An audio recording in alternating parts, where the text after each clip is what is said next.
Hello student, आशा करते हैं आप सभी की प्रिपरेशन काफी चल रही है और आप सभी बच्चे सुपर एक्साइटेड हैं अपनी कॉलेज जर्नी को लेकर। और जब भी हम बात करते हैं मैनेजमेंट कॉलेजेस की तो ये सफर बहुत सारे उतार चढ़ाव से भरा रहता है और हमारे रहते आप परेशान रहें ये हम कभी नहीं चाहेंगे। इसलिए लेके आए अपनी लेटेस्ट वीडियो जहाँ पे हम बताने वाले हैं कब आप टीयर 3 और टीयर 4 कॉलेजेस का चुनाव कर सकते हैं इस सफर में। यानी कि वो सभी सारी बातें जो आपको एक सही कैंपस तक पहुंचाने के लिए ज़रूरी है, उस सभी चीज़ों का डिस्कशन हम करेंगे आज की वीडियो में। तो बिना देरी के शुरू करते हैं आज की चर्चा और देते हैं आप सभी को बहुत सारी जानकारी।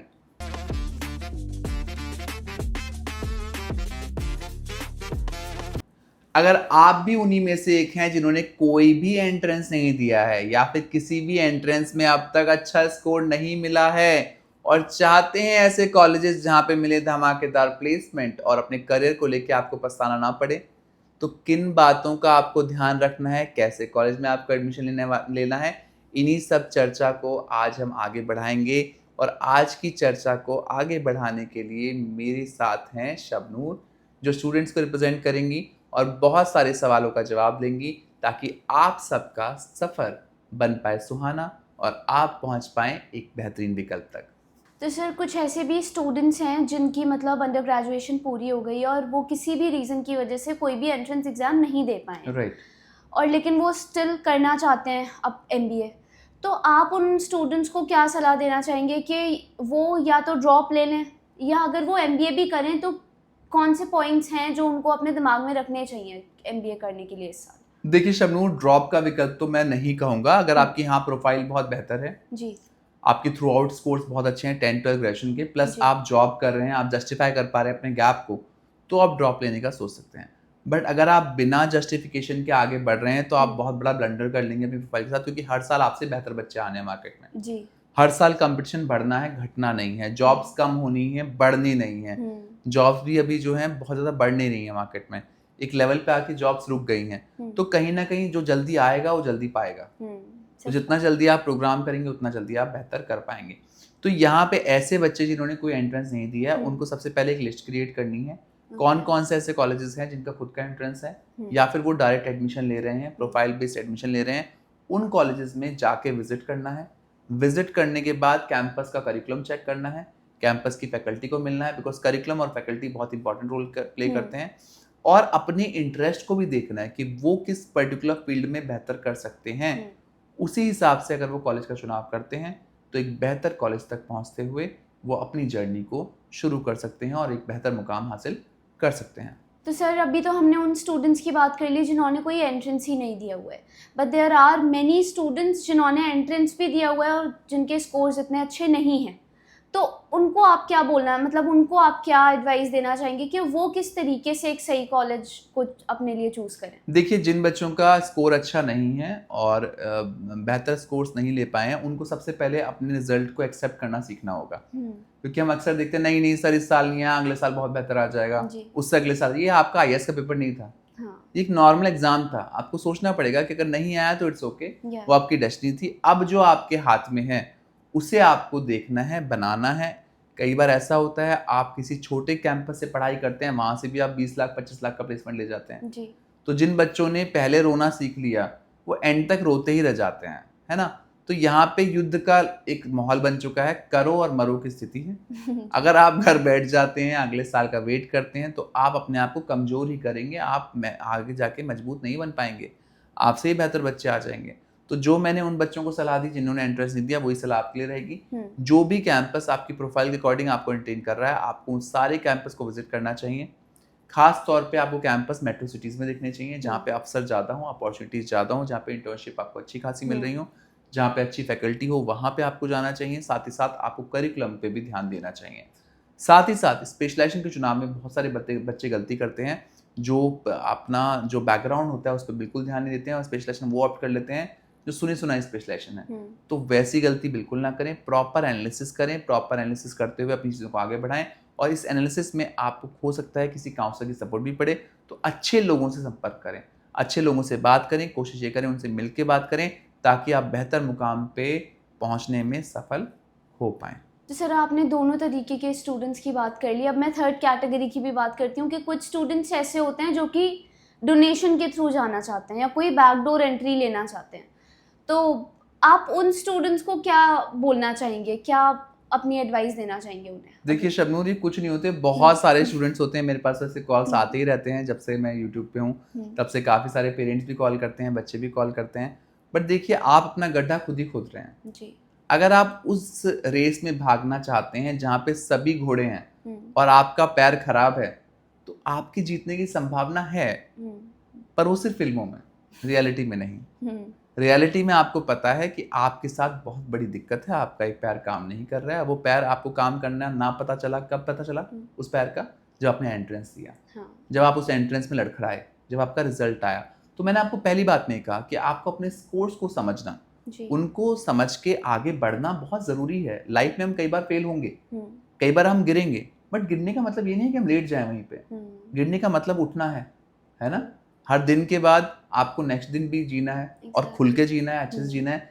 इसीलिए मैं आपसे कह रहा हूँ कि अगर आप शॉर्टकट लाइफ में ढूंढेंगे, यार बैकडोर एंट्री ले लेते हैं, मैनेजमेंट कोटा ले लेते हैं, तो आप चले तो जाएंगे, चलो आपने इक्का दुक्का पहुंच लगा ली, सोर्स लगा लिया, पहुंच गए।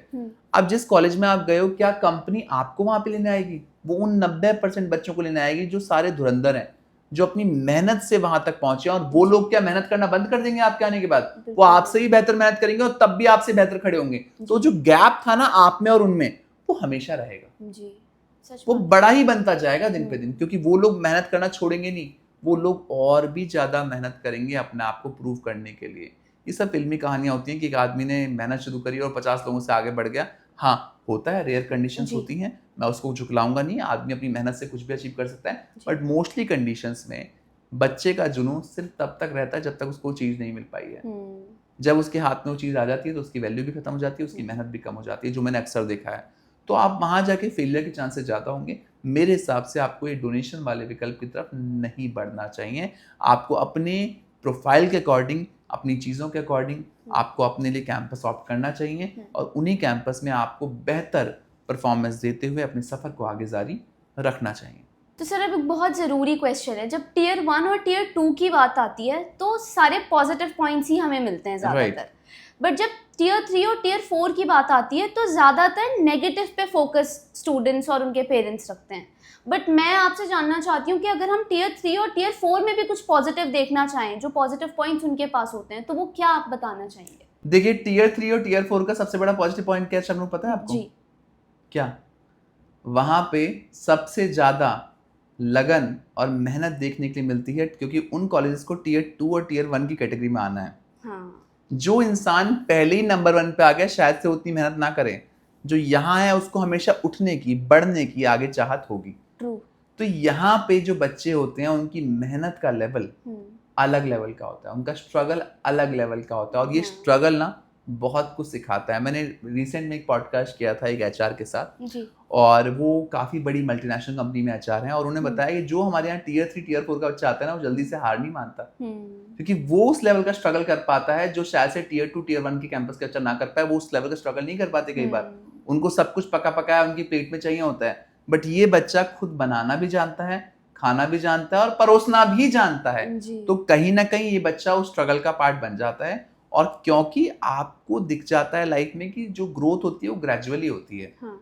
है ना, धीरे धीरे ग्रोथ होती है जी। और आपने कहावत सुनी होगी, जहाँ पे माली जो होता है वो 100 घड़े पानी भी डाल देना तब भी प्लांट की ग्रोथ उसके हिसाब से ही होती है। Exactly. जब ऋतु की बारिश पड़ती है तभी आपकी ग्रोथ होती है। कबीर दास जी का बहुत फेमस दोहा है ये, है ना। तो इसी तरीके से आप अगर टियर 3 और टियर 4 का पार्ट बनते हैं तो पहली बात, आपको मेहनत करना आप खुद ही सीख जाते हैं, क्योंकि आपको आगे बढ़ने का होता है, आपको पता होता है कि भाई मुझे मेहनत करनी है यहाँ पे। तो कहीं ना कहीं आप एक कंफर्ट जोन में नहीं रहते, और जो खैर वहां पे कंफर्ट जोन में रहता है वो बच्चा गिर भी जाता है, हाँ, है ना। तो मेजरली जो वहां पे बच्चा जाता है उसको पता होता है कि I have to perform best, I have to give my best. तो कहीं ना कहीं मैंने देखा है वो लाइफ में उन बच्चों से बेहतर कर रहा होता है जो कई बार टियर 2 टियर 1 का पार्ट होते हैं बट शायद से उतना बड़ा फेलियर नहीं दिख पाते। हाँ। तो ये चीज मुझे सबसे बड़ी लगती है जो टियर 3 और टियर 4 कैंपस में होती है, बट शायद से टियर 2 टियर 1 में नहीं दिखने के लिए मिलती। तो सर मेरा लास्ट क्वेश्चन जो रहेगा, मतलब क्वेश्चन तो नहीं, मैं एडवाइस ही बोलूँगी उन स्टूडेंट्स को जो कि मतलब फाइनेंशियली भी इतने स्ट्रांग नहीं है और एकेडमिक्स भी उनकी इतनी अच्छी नहीं है, but they want to do good in their life, तो और वो मैनेजमेंट प्रोग्राम का अगर प्लान करना चाहें तो उनको आपकी क्या एडवाइस रहेगी? देखिए मेरे पास कोई जादू तो नहीं है, बट मेरे पास सलाह ही है जो मैं जी। आपको दे सकता हूँ। अगर आप दोनों चीज़ों में आपकी किस्मत बेकार रही है, या तो आपके पास पैसा है ना आपके पास अच्छे मार्क्स हैं, तो सिर्फ एक ही तरीका है जब आप अपनी किस्मत को पलट सकते हैं, वो तरीका है मेहनत। अगर आप अपने ऊपर बिलीव करते हैं मेहनत करने पे, तो आप इस परिस्थिति को भी अपने फेवर में पहुंचा सकते हैं। सबसे इम्पॉर्टेंट है मार्केट में जॉब करना। आप अगर जॉब करने से शुरुआत करते हैं, चाहे आप एक छोटी नौकरी पकड़ें, बट नौकरी ज़रूर करें जी। और नौकरी के साथ साथ आप अपना ऑनलाइन MBA कर लेते हैं, या कोई भी कोर्स ले लेते हैं ऑनलाइन मोड पे या डिस्टेंस मोड पे आप ले लेते हैं, तो कहीं ना कहीं आपको काफ़ी बेहतर विकल्प मिल जाएगा आने वाले टाइम में। बट यहाँ पे कई बच्चे मुझे बोलेंगे सर ये सलाह देना तो आसान है बट करना बहुत डिफिकल्ट होता है। बट मैं ऐसे कई बच्चों से मिल रहा हूँ जो लाइफ में बहुत बड़े मुकाम पे पहुँचे, बहुत अच्छा पैकेज वो अभी ले रहे हैं और उन्होंने ऑनलाइन मोड पे पढ़ाई करी है। तो शबनूर उन्होंने क्या करा, अपनी जो जर्नी थी जॉब के साथ शुरुआत करी, और इंडस्ट्री बहुत कुछ सिखा देती है। ट्रू। जॉब के साथ शुरुआत करी और आज उनके पास डिग्री भी है, अच्छी नौकरी भी है, अच्छा पैकेज भी है और वो अपनी लाइफ को एंजॉय भी कर रहे हैं। तो ये मैंने सीखा, आप अपनी मेहनत से ही इन चीज़ों को, इस परिस्थिति को बदल सकते हैं। तो आज की वीडियो में शबनूर लेके आई थी उन सभी बच्चों के सवाल जो टियर 2 टियर 1 कैंपस में एडमिशन नहीं ले पाए थे और किसी कारणवश अपना अच्छा कॉलेज नहीं चुन पा रहे थे।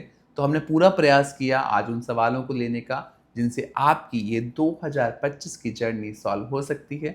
हम आशा करते हैं आज की वीडियो के माध्यम से हम आप तक पहुंच पाए हैं और आपकी बहुत सारी क्वेरीज को क्लियर कर पाए हैं। फिर भी अगर कोई शंका है, क्वेश्चन है, डाउट है, क्वेरी है, तो आप स्क्रीन पे दिए गए नंबर पे हमसे जुड़ सकते हैं, हमारी टीम से बातें कर सकते हैं और इस जर्नी को सुखद बनाते हुए अपना ड्रीम कॉलेज पा सकते हैं। आशा करते हैं 2025 आप सभी के लिए बहुत बेहतरीन रहने वाला है। जहां भी आप जाएंगे वहां पे धमाकेदार प्लेसमेंट आपके होंगे और आप अपना बेहतर भविष्य बनाने में कामयाब रहेंगे। Thank you so much for watching us. Best of luck.